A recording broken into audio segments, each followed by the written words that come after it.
आज हम बात करेंगे इंट्रिंसिक और एक्सट्रिंसिक डिफेक्ट के बारे में। यह series MSc chemistry solid state chemistry के बारे में है और इसका आज ये थर्ड वीडियो है और टॉपिक है हमारा इंट्रिंसिक एंड एक्सट्रिंसिक डिफेक्ट। तो यदि क्वेश्चन आता है defined the intrinsic and extrinsic defect, या फिर सेपरेट रूप से भी आता है इंट्रिंसिक डिफेक्ट और एक्सट्रिंसिक डिफेक्ट क्या है, तो सबसे पहले एक छोटा सा इंट्रो देखते हैं इसका। किसी क्रिस्टल डिफेक्ट्स को उसकी आंतरिक ज्यामितीय संरचना के अनियमितता के रूप में परिभाषित किया जाता है।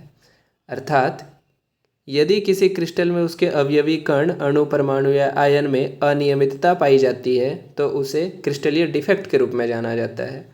तो ये इंट्रो के रूप में आप यूज़ कर सकते हैं या फिर इसको छोड़ भी सकते हैं, डायरेक्टली इंट्रिंसिक और एक्सट्रिंसिक डिफेक्ट में आ सकते हैं। अभी हम देखते हैं इंट्रिंसिक डिफेक्ट क्या होता है।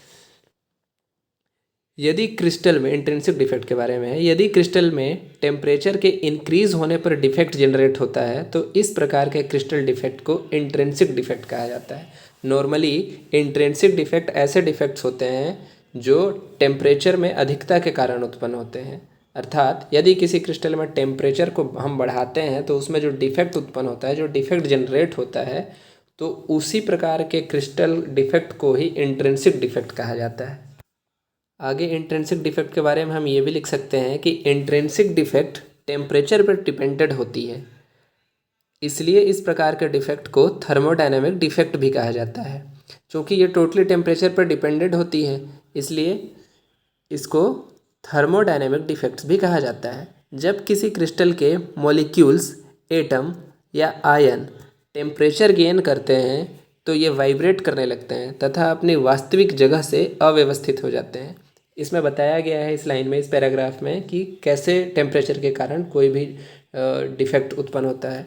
तो जब कभी भी किसी क्रिस्टल के जो मॉलिक्यूल्स होंगे या एटम होंगे या आयन होंगे वो टेम्परेचर गेन करेंगे, टेम्परेचर प्राप्त करेंगे, तो ये वाइब्रेट करने लगेंगे और ये वाइब्रेट करने लगते हैं जिसके कारण अपनी वास्तविक जगह से अव्यवस्थित हो जाते हैं, अपनी वास्तविक जगह से मूव कर जाते हैं, इसलिए इनमें डिफेक्ट्स उत्पन्न हो जाता है और इस प्रकार के डिफेक्ट को ही इंट्रिंसिक डिफेक्ट कहा जाता है। Characteristic of intrinsic defect. अब इंट्रिंसिक डिफेक्ट के क्या क्या कैरेक्टरिस्टिक होते हैं वो देखते हैं, जिसमें पहला है ये टेम्परेचर डिपेंडेंट होते हैं। सेकेंड है इस प्रकार के डिफेक्ट्स इक्विलिब्रियम डिफेक्ट के अंतर्गत आते हैं। अर्थात डिफेक्ट के दौरान क्रिस्टल लैटिस में केटायन और एनायन की संख्या बराबर होती है। यदि एक केटायन क्रिस्टल लैटिस से बाहर जाता है तो इक्विलिब्रियम को मेंटेन करने के लिए एक एनायन भी बाहर चला जाता है।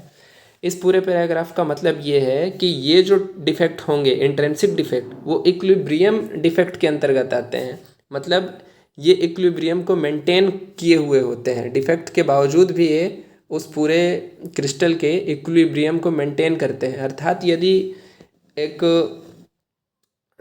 एक कोई भी केटायन अगर उस लैटिस से बाहर चला जाता है तो इक्विलिब्रियम गड़बड़ हो जाएगा, तो उसको मेंटेन करने के लिए एक एनायन भी उस पूरे क्रिस्टल लैटिस से बाहर चला जाता है और इस प्रकार से उसकी जो इक्विलिब्रियम होती है वो मेंटेन रहती है।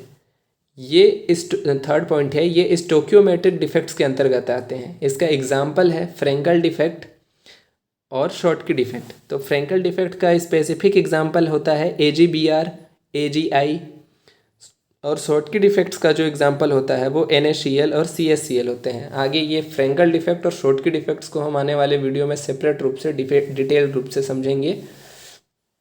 ये फ्रेंकल डिफेक्ट और शॉर्टकी डिफेक्ट्स होते हैं, ये ऑल आर जो होते हैं, ये दोनों जो होते हैं वो टेम्परेचर डिपेंडेंट डिफेक्ट होते हैं, इसलिए ये इंट्रिंसिक डिफेक्ट के अंतर्गत आते हैं। अब हम बात करते हैं एक्सट्रिंसिक डिफेक्ट के बारे में। इंट्रिंसिक डिफेक्ट हमने पढ़ लिया, अब एक्सट्रिंसिक डिफेक्ट के बारे में पढ़ेंगे। एक्सट्रिंसिक डिफेक्ट क्या होता है? यदि क्रिस्टल में डिफेक्ट उनके कंसंट्रेशन मेजोरिटी के कारण जनरेट होता है तो इस प्रकार के डिफेक्ट को एक्सट्रिंसिक डिफेक्ट कहा जाता है। इस प्रकार के डिफेक्ट्स टेम्परेचर के कारण नहीं बल्कि क्रिस्टल में उपस्थित एटम या मॉलिक्यूल या आयन के कंसंट्रेशन या उसकी कंसंट्रेशन में अधिकता या उसकी कमी के कारण जनरेट होते हैं, इसलिए इस प्रकार के डिफेक्ट को एक्सट्रिंसिक डिफेक्ट कहा जाता है।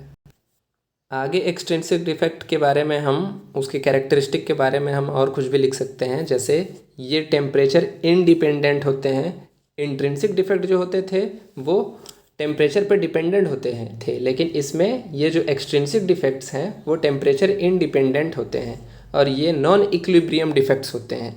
वहाँ पे देखा हमने कि वो इक्विलिब्रियम को मेंटेन कर किए हुए होते थे, ये नॉन इक्विलिब्रियम डिफेक्ट्स के अंतर्गत आते हैं। और थर्ड पॉइंट हम लिख सकते हैं, ये जो एक्सट्रिंसिक डिफेक्ट होते हैं वो नॉन स्टोक्योमेट्रिक डिफेक्ट्स हैं। इसके एग्जाम्पल हैं मेटल एक्सेस डिफेक्ट और मेटल डेफिशिएंसी डिफेक्ट, जिसको हिंदी में बोला जाता है धातु अधिकता दोष और धातु निम्नता दोष। इस प्रकार का ये लेक्चर आज समाप्त होता है एक्सट्रिंसिक डिफेक्ट और इंट्रिंसिक डिफेक्ट के बारे में। अगर कोई डाउट हो आपका तो आप कमेंट कर सकते हैं। Thank you.